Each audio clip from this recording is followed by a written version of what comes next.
The National Bureau of Statistics says Nigerian headline inflation rate increased to 26.72% in September of 2023.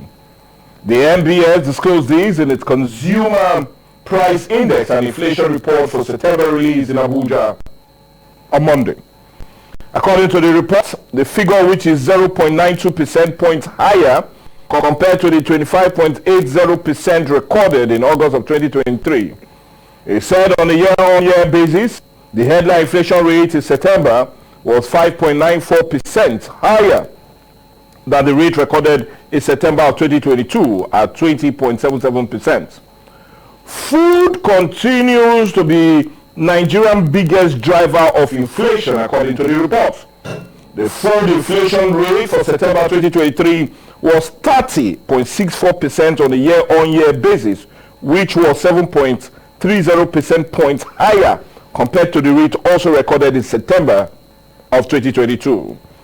Nigerian inflation remains on a continuous uptrend despite several monetary measures by the Central Bank of Nigeria to tame the rising inflation rate, which has made many Nigerians slide into the vulnerable bracket and in dire need of help, especially after the removal of fuel subsidy, which many blame for it.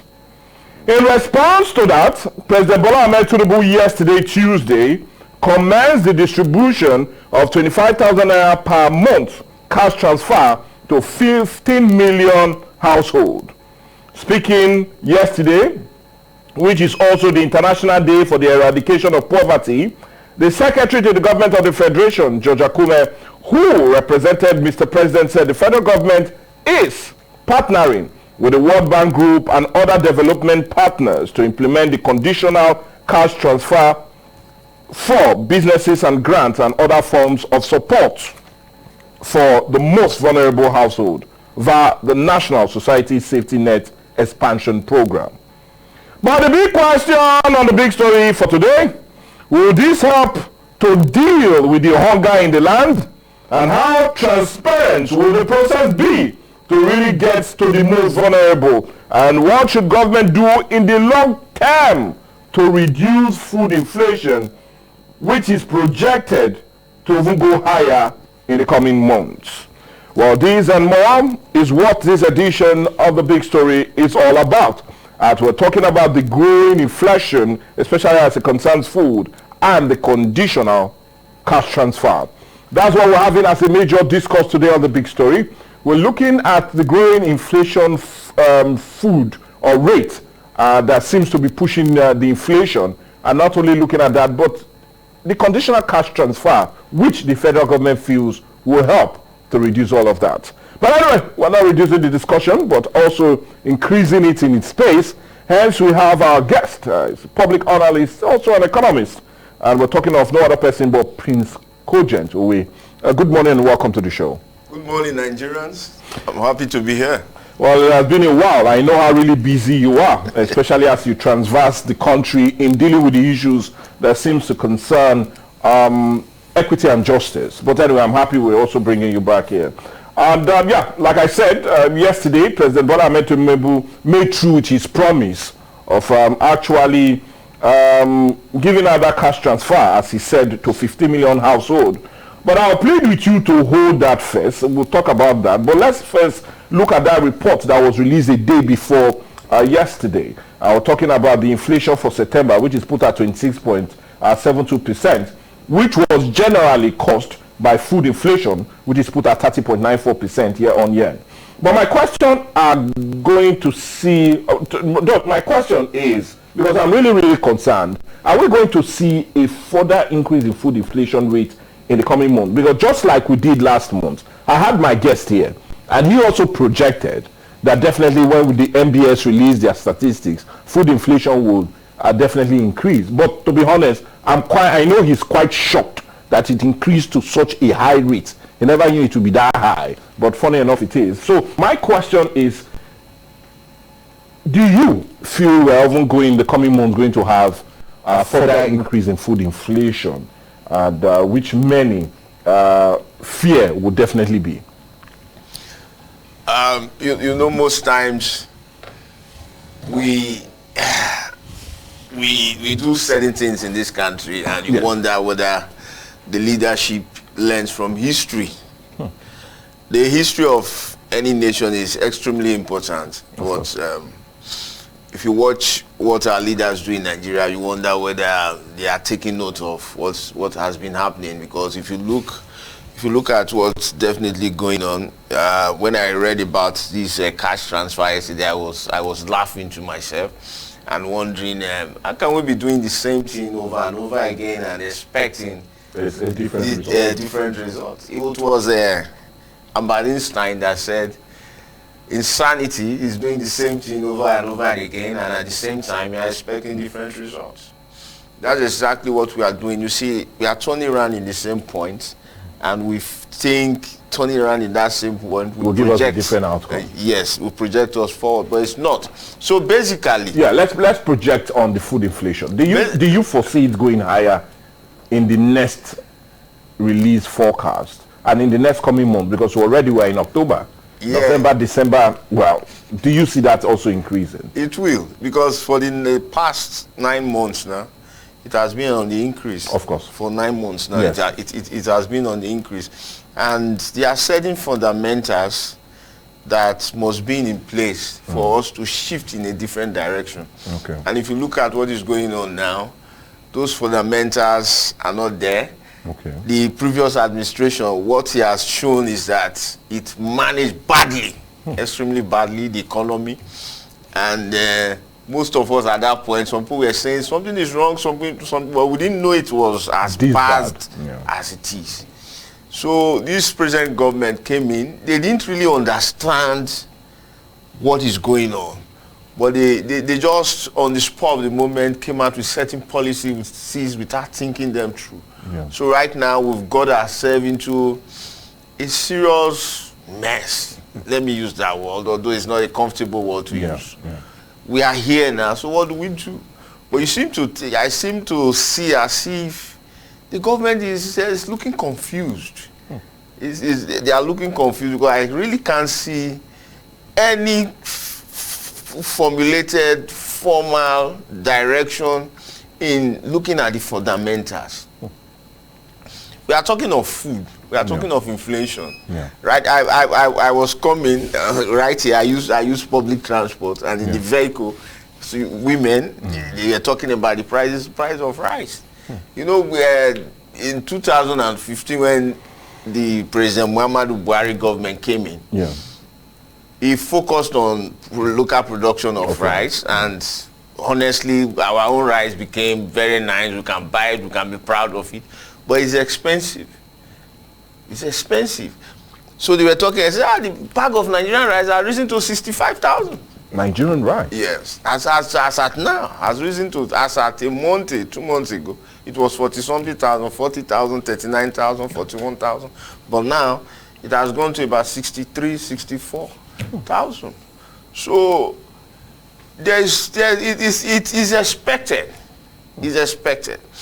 Because our production capacity is weak. Our infrastructural capacity. That would naturally would be my next question. And the reason I will ask this, because if you look at it, now one of the basic culprits for the increase in food inflation was hinged on the removal of fuel subsidy.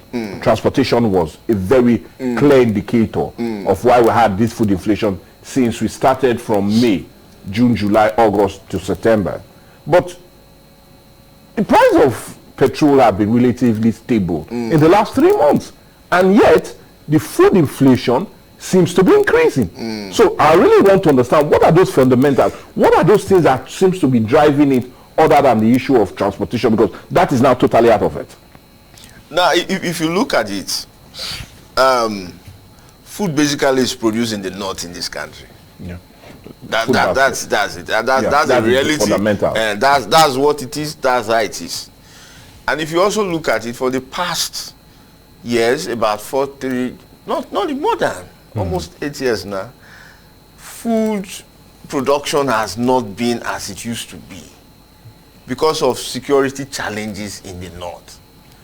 That's one of the basic problems. Okay. Now, the logistics of conveying this food from the north to the south is also a challenge. Now, look at it. Most of the trucks that carry these foods from the north, they are powered by diesel. Okay. And now, that's why I'm saying it's like the government is confused. When the Tinubu administration came into power, one of the things they did was to add VAT. Diesel at that point was people were happy. Diesel was about 600 naira per liter, but they placed VAT on diesel, 7.5%, and immediately it skyrocketed from 600 to 1,000 naira per liter. Per liter. That's even the challenge with fuel, because the transporters, they are saying, look, we are moving fuel from one point to the other in Nigeria. Look, we can't cope.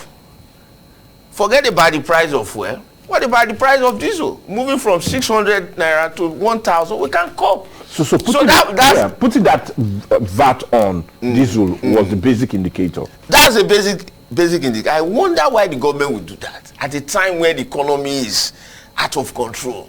You need to manage, at the point we are now, you find a way to manage the economy in such that you are bad.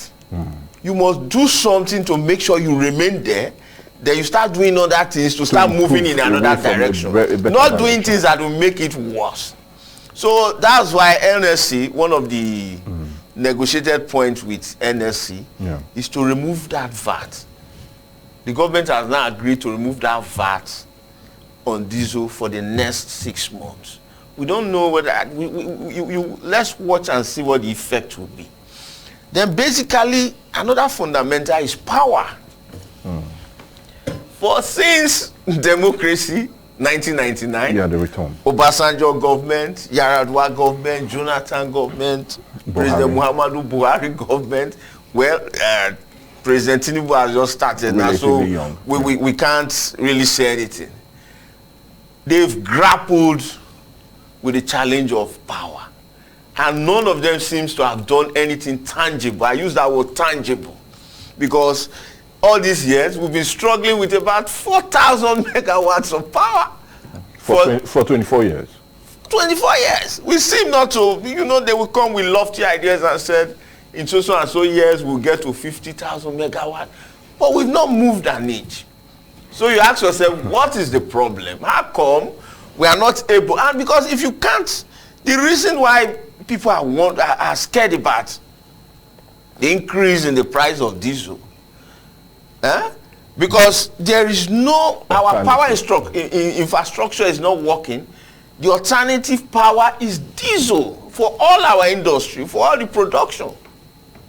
So that's one of the basics. So when this government came in, I thought they were going to declare like an emergency on power. But if you watch the government policy, nothing is being said about power. One of the rumors that gladdened my heart at that point was when it was rumored that Malam El-Rufai was going to come in and become the Minister of Power. El-Rufai, you love him or hate him, he has something going for him. He makes things happen. When he puts his mind to it. Yes. But somehow we don't know what happened with the politics of APC and all that. He wasn't appointed. But right now, power is not on the front burner. And if power is not on the front burner, every other thing we are doing, we are wasting our time. You must get your power equation correct.